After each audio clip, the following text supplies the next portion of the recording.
പ്രിയപ്പെട്ട സുഹൃത്തുക്കളെ, ഞാൻ ഇ.കെ. അബ്ദുൽ കലാം പള്ളുരുത്തി ന്യൂസ് 8 ചാനലിലേക്ക് സ്വാഗതം. ഇന്നത്തെ നമ്മുടെ വിഷയം പ്രവാസ ജീവിതം അവസാനിപ്പിച്ച് നാട്ടിൽ സ്ഥിരതാമസമാക്കിയവരുടെ അവസ്ഥ വളരെ പരിതാപകരമാണ്. കാരണം ക്ഷേമ പെൻഷന് അംഗത്വം എടുക്കണമെങ്കിൽ 60 വയസ്സ് കഴിഞ്ഞ് കഴിഞ്ഞാൽ പറ്റില്ല. അതിനു മുമ്പ് അംഗത്വം എടുത്തിരിക്കണം. പല വീട്ടമ്മമാരും ഗൾഫിൽ വീട്ടുജോലി ചെയ്ത് നാട്ടിൽ മടങ്ങിയെത്തിയിട്ടും അവർക്കും ഇതിനെക്കുറിച്ചൊന്നും യാതൊരു ഗ്രാഹ്യമൊന്നും ഉണ്ടായിരുന്നില്ല. അതുകൊണ്ട് ഏകദേശം 60 വയസ്സ് കഴിയുമ്പോഴായിരിക്കും ഇവർ പെൻഷനെ കുറിച്ചൊക്കെ ചിന്തിക്കുക. അന്നേരം ഇതിനെക്കുറിച്ച് അന്വേഷിക്കുമ്പോൾ അതിൻ്റെ കാലാവധി കഴിഞ്ഞിട്ടുണ്ടായിരിക്കും. ഈ അടുത്ത ഇടെ നോർക്ക പ്രഖ്യാപിച്ചിട്ടുള്ള മെഡിക്ലെയിം പോളിസിയിലും ഇവർക്ക് അംഗങ്ങളാകാൻ കഴിയില്ല. അത് പ്രവാസ ജീവിതം നയിച്ചുകൊണ്ട് നിൽക്കുന്നവർക്കാണ് അത് കിട്ടിക്കൊണ്ടിരിക്കുക.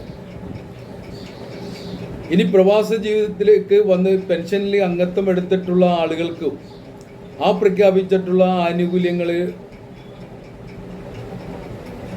അവിടെ ഗൾഫിലുള്ളപ്പോഴേ കിട്ടൂ എന്നുള്ളതാണ് അതിനെക്കുറിച്ച് ക്ഷേമ ബോർഡിൽ അന്വേഷിക്കുമ്പോൾ അറിയാൻ കഴിഞ്ഞത്.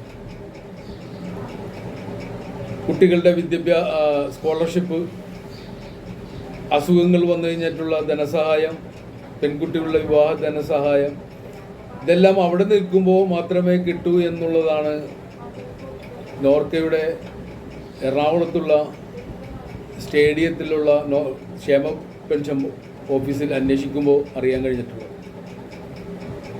ശരിയായിട്ടുള്ളൊരു വിവരം ഇതിൻ്റെ ഉദ്യോഗസ്ഥന്മാരിൽ നിന്ന് കിട്ടുന്നില്ല എന്നുള്ളതാണ് ഏറ്റവും പരിതാപകരമായിട്ടുള്ളത്. ഈ 60 വയസ്സ് കഴിഞ്ഞിട്ടുള്ള ആളുകൾ ചുരുക്കി പറഞ്ഞു കഴിഞ്ഞാൽ നല്ല അവസരത്തിലെല്ലാം ഗൾഫിലെ ജീവിതം ഹോമിച്ച് നാട്ടിൽ വന്ന് അവർക്ക് സ്വസ്ഥമായി ജീവിക്കാൻ പോലും പറ്റാത്ത ഒരു അവസ്ഥയാണ് ഇന്ന് ഇവിടെ നടന്നുകൊണ്ടിരിക്കുന്നത്. ഇനി പെൻഷൻ കിട്ടിയവർക്കാകട്ടെ ഇപ്പോൾ വന്നിട്ടുള്ള സർക്കാരുകൾ അതിലൊരു അമാന്തം കാണിച്ചുകൊണ്ട് തുടങ്ങിയിരിക്കുന്നു എന്നുള്ളതും വളരെയധികം പ്രയാസകരമാണ്. ഒരു പെൻഷനിലും പെടാതെ പ്രവാസ ജീവിതം നയിച്ച് പ്രവാസികളായി തന്നെ അലഞ്ഞു തിരിയേണ്ട ഒരവസ്ഥ ഇന്നത്തെ ഗൾഫുകാർക്ക് കേരളത്തിലുണ്ടായിക്കൊണ്ടിരിക്കുക. നോർക്ക പ്രഖ്യാപിച്ചിട്ടുള്ള മെഡിക്ലെയിം പോളിസിയിൽ ഇവരെയും കൂടി ഉൾപ്പെടുത്തണമെന്നാണ് ന്യൂസ് 8 ചാനൽ അഭ്യർത്ഥിക്കാനുള്ളത്.